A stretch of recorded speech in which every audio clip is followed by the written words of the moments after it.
तो यार आज हम लोगों को पढ़ना है ट्रेजेक्ट्री ऑफ प्रोजेक्टाइल, ठीक है ना।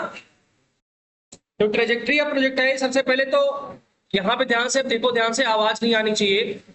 यहाँ पे सबसे पहले हमें हॉरिजॉन्टल रेंज के बारे में जानना पड़ेगा। हॉरिजॉन्टल रेंज क्या होता है, हॉरिजॉन्टल मोशन क्या होता है। तो जैसे मान लेते हैं कि एक प्रोजेक्टाइल है ऐसे, और यहाँ से यहाँ तक ऐसे ये चल रही है। तो हॉरिजॉन्टल मोशन में आप लोगों ने क्या क्या पढ़ा है, इधर की तरफ इसका कंपोनेंट कितना है, u cos थीटा। और अगर मैं इधर एक्सेलरेशन बताऊं तो कितना है एक्सेलरेशन इधर, 0। समझ में आया। अच्छा, मैं हॉरिजॉन्टल डायरेक्शन में अगर इसका फॉर्मूला निकालने की कोशिश करता हूं, ये x की वैल्यू निकालने की कोशिश करता हूं कि कहां पे क्या आएगा, तो एस एक्स बराबर you x into T plus half A x T. और ए एक्स की वैल्यू कितनी है भाई, ये x की वैल्यू कितनी है, 0। तो ये पूरा टर्म कितना हो जाएगा, 0। तो एस एक्स बराबर यू एक्स इंटू टी, या एस एक्स की वैल्यू मैं लेट से मान लेता हूं x है, और यू एक्स कितना हमारा हमेशा होता है u cos theta into T. तो यहां से t की वैल्यू हमेशा कितनी आ जाएगी, x divided by u cos theta.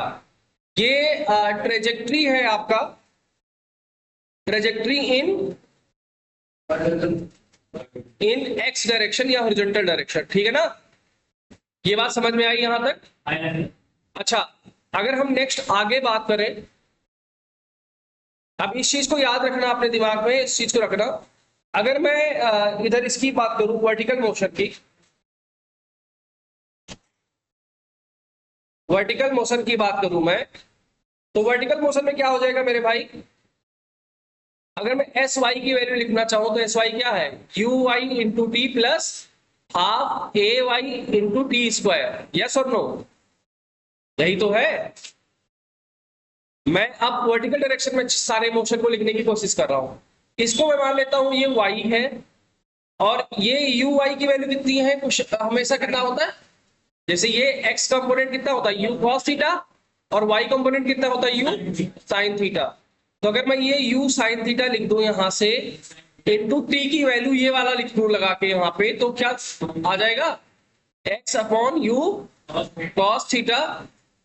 और ए वाई हमेशा कितने के बराबर होता है बेटा, माइनस जी के बराबर होता है। समझ में आया, ये आपका यू वाई और ये ए वाई, तो ये आ जाएगा minus half G into X by U cos theta का होल स्क्वायर। समझ में आया नहीं आया।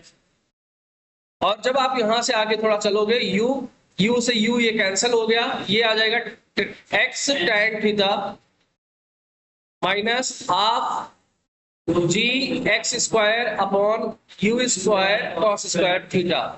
तो this is your equation of trajectory. ये आपका इक्वेशन ऑफ ट्रेजेक्ट्री है, इक्वेशन ऑफ ट्रेजेक्ट्री पूरा एकदम इक्वेशन ऑफ ट्रेजेक्ट्री है।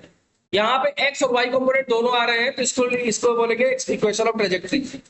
अगर मैं यहां से थोड़ा सा इसको सिंप्लीफाई करके लिखने की कोशिश करूं, टैन थीटा को अगर मैं मान लूं ए और बी मान लूं मैं g divided by 2u square cos square theta को, तो क्या मैं इसको ऐसे लिख सकता हूं, y बराबर a x minus b x square लिख सकते हैं ना। तो ये इक्वेशन ऑफ, ये क्या क्वाड्रेटिक इक्वेशन बन रहा है, बोलो हाँ है ना। और क्वाड्रेटिक इक्वेशन का कैसा होता है शेप, पैराबोलिक शेप होता है, नहीं होता है। समझ में आया नहीं आया। तो यहां से यहां तक की बात अगर आपको पता चल गई है, तो यहां से इसका एक सिंप्लीफाई वर्जन और होता है, y बराबर एक याद रखना x into 1 minus X by R into tan theta. ये एक सिंप्लीफिकेशन वर्जन इसका और होता है। आप इसको सिंपली फाइंड आउट कर सकते हैं, आप कॉमन ले लीजिए, आपको मिल जाएगा ये चीज, ठीक है ना। बस इतना याद रखो आप, ठीक है। तो यहां तक की चीजें आई होप आपको समझ में आ गई होंगी, नोट कर लीजिए।